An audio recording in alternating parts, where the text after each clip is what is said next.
Today, at least in my opinion, flying is alright, but just really isn't that fun, at least compared to in years prior. The planes are a bore mostly, and flying is a chore.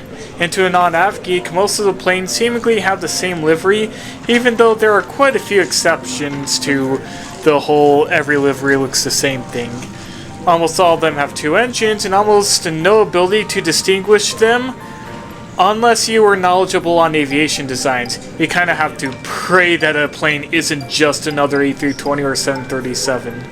While there are still some non-twin engine jets, they're mostly on cargo flights, and the remaining passenger quad jets are fewer and further in between as time goes on.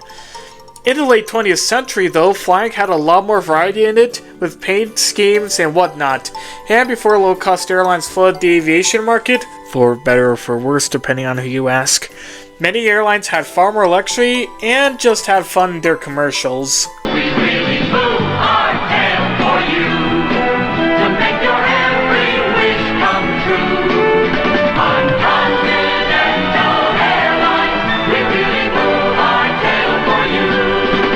In addition, you were far more likely to see a 747 and far more likely to see planes with more than two engines, especially trijets.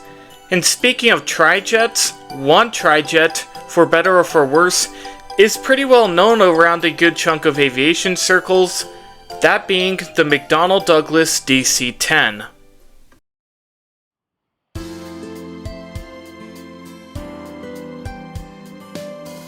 The DC-10 isn't seen much in the sky these days, not because of how it's perceived, but because the planes just got old. The last DC-10 was built in 1989, and the youngest are about to turn 40. The plane also has a very negative reputation attached to it that was given by the general public that wasn't really deserved, but I'll get to that. This, though, was a plane that practically defined an age of now long-gone airliners with a distinct look that one could tell was from the late 20th century of aviation. Here's a look back to what for years has been a plane that filled in a role that was previously only accessible by quad jets, but also found a negative reputation years after its launch. After over 55 years of active service with airlines all over the world, here is 55 years of the McDonnell Douglas DC-10.